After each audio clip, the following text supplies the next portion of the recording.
bit about who you are and how you got into theatre. I'm Ellie Showering. So my name's Eleanor Jones.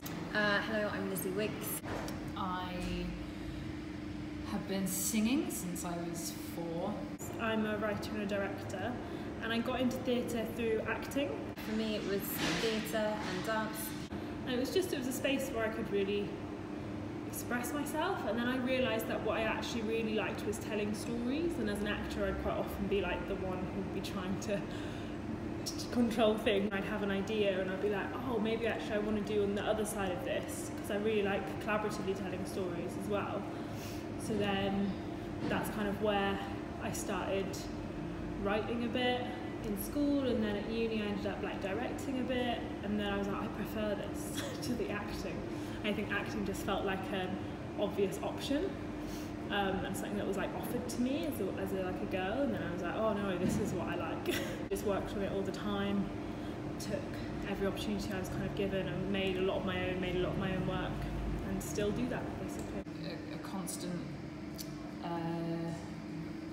bathing in music from a young age, but not necessarily knowing what to do with that or where to put it, whether or not it was kind of gigging or performing or composing or kind of whatever. So I think that then through school I figured out that I was pretty rubbish at the rest of everything else, and that music and performance and theatre were the only things I was good at. So that's kind of where that came from. I wanted to take it further, and I went to University of Birmingham, where I did a BA in Performing Arts, and then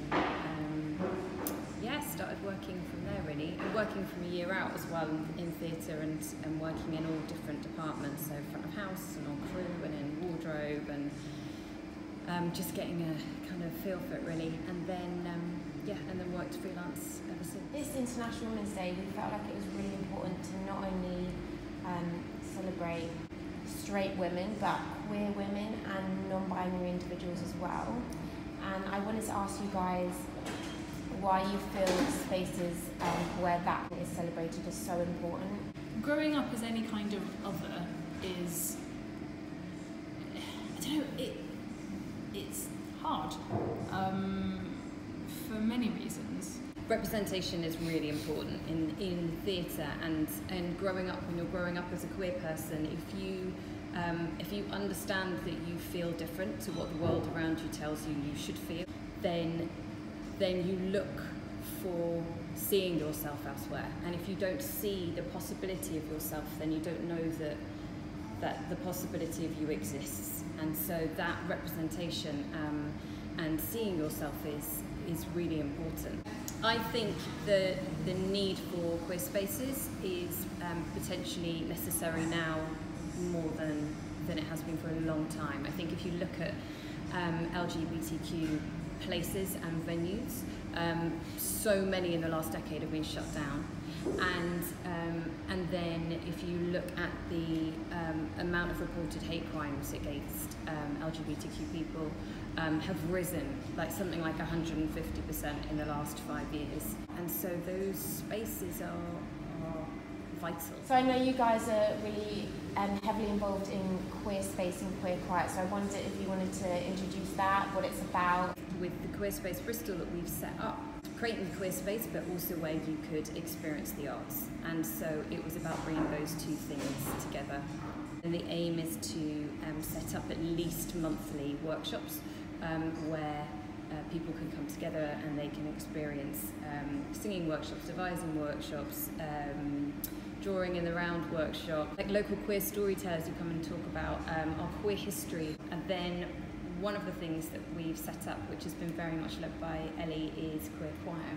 The concept is it's a drop-in, so kind of each session is kind of self-contained, so you don't learn a big catalogue of songs that you need to prep for, or that you need to learn bits for or remember bits for.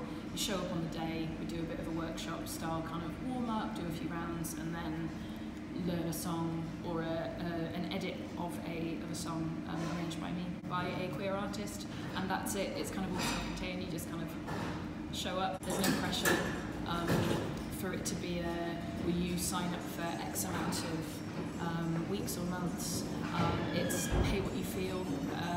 so if you come along and you're hard for cash, then there's no obligation to donate, and if you feel like you can spare a bit more money, then that's also great. But there's no obligation with all that, which is super important. I think our plan is to do that with all of the events. So all of the events are pay what you decide, so that there isn't that financial barrier, which I think which is still there massively in theatre. There are so many people, including artists who work in theatre, who can't afford to go and see work. Or experience the arts in that way. The focus isn't on that we are other, the focus is on we are together and all here in a space where you know that you can feel safe, doing something completely unrelated. Like it's drawing. It's the thing that we all have in common, but it isn't the focus of the sessions necessarily. I think as queer people, people spend so much time slightly altering their behaviour or the way that they speak in order to fit in or to keep themselves safe, and so this is a space where people feel that they're able to just be themselves, and then it's what is it that we're exploring. We had someone contact us after our first session saying, they realised it was the first time that they had been in a space where they felt like they could be themselves in a very long time, and so that for us really felt like, well, that's the point. I know that you started your own theatre company. Yeah, Palomar was formed almost 3 years ago now, and that kind of came out of the want to tell my own stories and the want to put women centre stage. It felt quite subtle to me. It wasn't I don't want to make pieces of work that are I am a feminist, hear me roar, which I think there's totally a space for that, but I was just interested in these really complex narratives that we have that are normally men at their heart, and I was like, well, what if I just want to tell those narratives with women at their heart, because that's just what I'm used to and that's what I think about, so why don't I just put them in the middle of it? And I think making our own work was just an easy way to do that, and writing our own scripts. So Palomar was formed, and it was really about looking at some quite complex, uncomfortable issues, but spending time with them, and with paradoxical issues, which I think quite a lot of issues around women's rights are. And we kind of settled on this idea we're about recognising, nurturing and empowering female voices through the arts, because for the group there's 5 of us in the company, and it felt like that's what the arts had done for us, and that's something we wanted it to do for other people too. So as a company we focus on new writing and kind of explore in a theatrical, physicalised way. At the minute we're working on a show called Stunner, and Stunner is looking at the link between power and appearance, and how throughout history for women, because it's comparing these 4 Victorian models who are muses to this pre-Raphaelite painter, and kind of 4 modern day kind of actresses, and how that link between power and appearance is sometimes helpful for women and sometimes not helpful, and then all the other versions of that, but how they do seem to be linked, even if we don't like it. Is it an all-female company? Was that an active decision you made, or did it just sort of accidentally come about that you all happen to be women? I think for me personally it wasn't an active choice to work with all women, but I come from an all-women household. I was raised by my mum and my aunts and my grandmother, and then I went to an all-female school because that was the school that was closest to me in my area, so it felt very natural to me. We shouldn't have to be making these conscious decisions all the time to be focusing on women. That should be that's normal, that should be normal.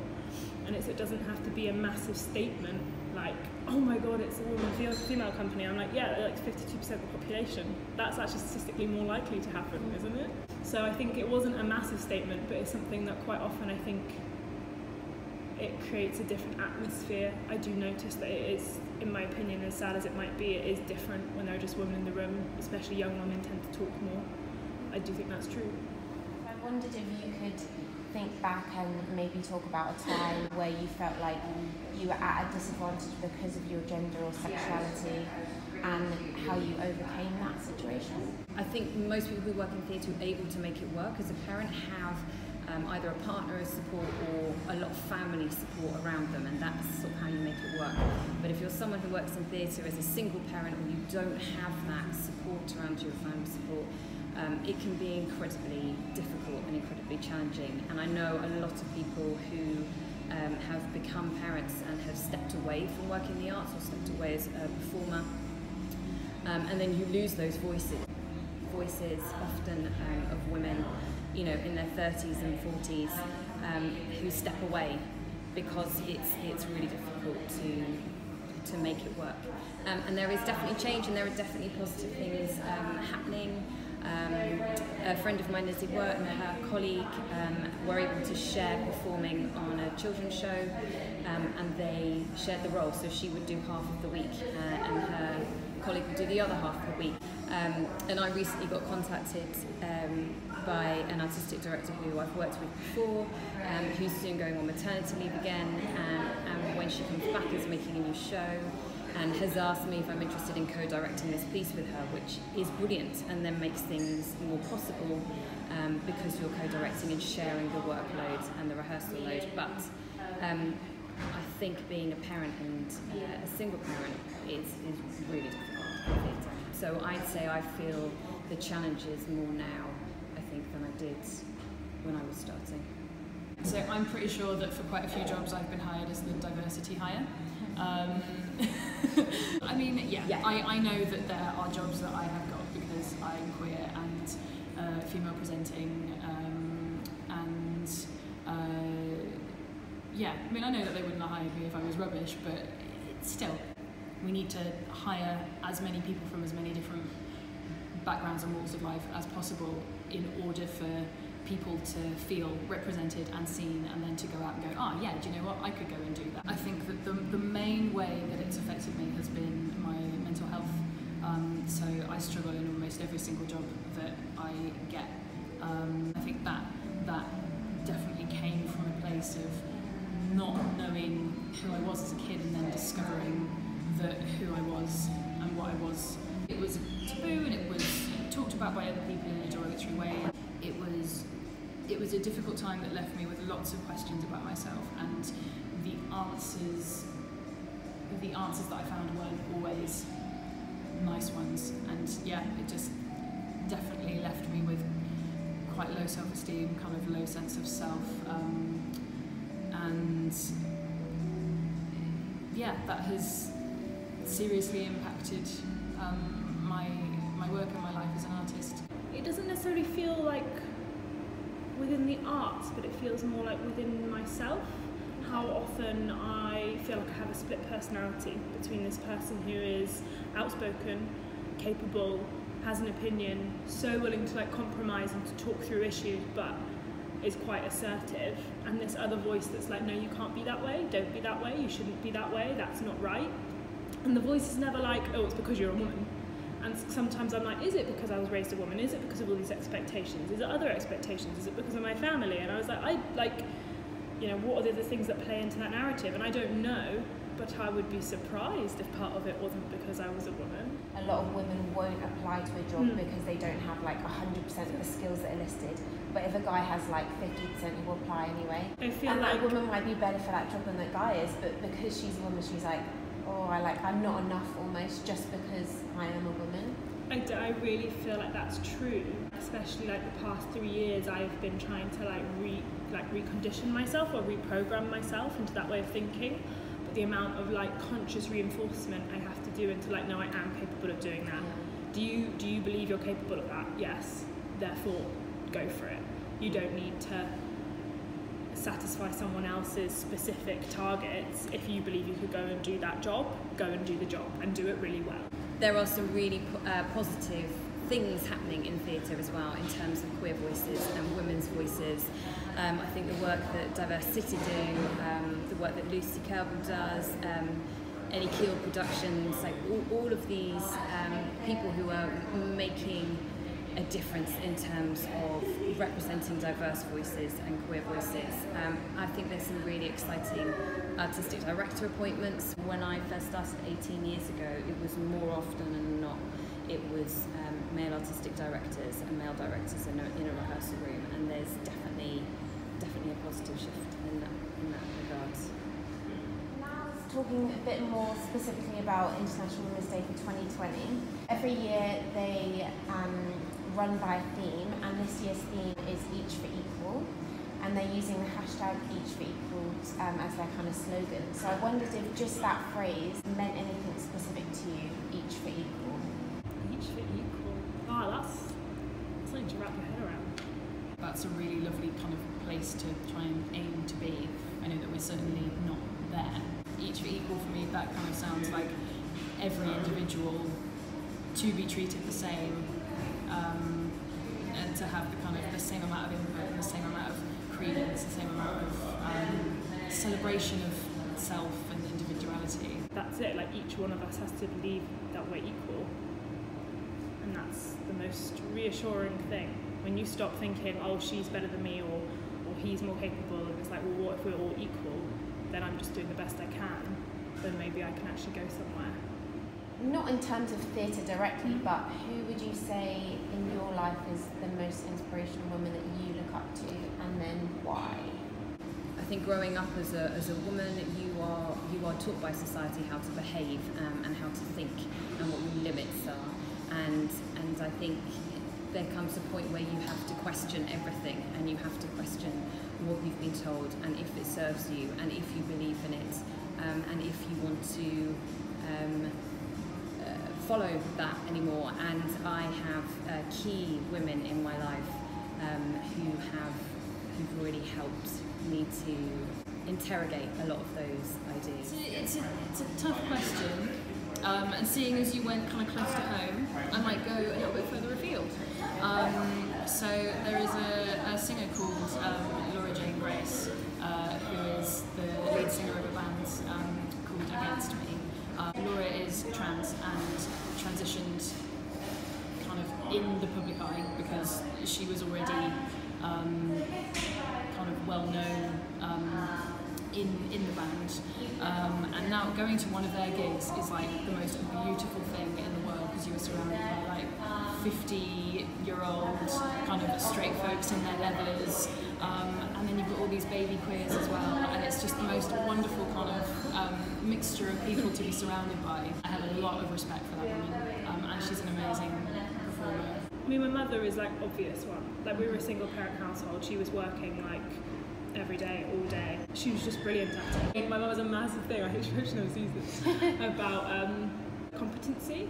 Like, I think she always wanted to be the most like so competent at everything she did, and I have no doubt that she is. And I was like, I don't want to be competent. I want to be that person who is in the room and knows what they're doing. And so I'm like, I don't like going into rooms where I don't know what I'm doing. Therefore, I will work really hard to do that. And I do think that was really interesting, growing up in that environment where my mum satisfied both those roles for me, that she was like the breadwinner and the primary caregiver, and she did them all, and I was like, wow, that must have been really hard. The other one, Alexandria Ocasio-Cortez, she's an American politician, she's the youngest congresswoman. The way she talks, there's this real femininity to her, like she hasn't lost her femininity, but at the same time she is not sacrificing her authority, her capability, her knowledge or her beliefs out of a need to be liked. But it doesn't mean she's lost her respect or politeness or intuitiveness. So when she talks, and I watch a lot of her videos of her addressing and her speaking, I'm like, wow, that's the woman I want to be like. What advice would you give to a young woman coming into this industry? I think the biggest thing is it's your own journey, like it's your own experience. Everything you think is a weakness is probably also a strength. Like, if you're quiet and reserved, it means that you can listen and understand people. If you're loud and bolshy, it means that you can be a leader and people will listen to you. And I think that coming into this industry, or any industry, is about knowing what your strengths are, recognising what your weaknesses are, and thinking about how you can work on them. Don't sell yourself short, and really spend some time thinking why you might be doing that. It's such an easy thing to say, just like, oh, just believe in yourself. It's just never that simple. But if you're struggling, think why. Like, I always question why, and I believe knowledge is power. So if you know why you find it hard to do those things, you'll probably figure out how to do them. Because it will be unique to you, I think, the reason why you're doubting yourself, although there is this thing, you know, studies and statistics and everything we've spoken about link us as women, that sometimes we struggle to believe in ourselves, and some women don't and some women do. I do believe it's unique to every woman about what particular message has been told to you, and then reprogram it. Say, no, that's not true. Think about all the amazing things you have achieved. Think about all the times it's gone right for you, and just keep playing those and be like, I'm on a path, I'm growing, I'm focusing on my strengths and I'm working on my weaknesses. I can go into that room and my voice deserves to be heard. But you have to replay that over and over again until it becomes true.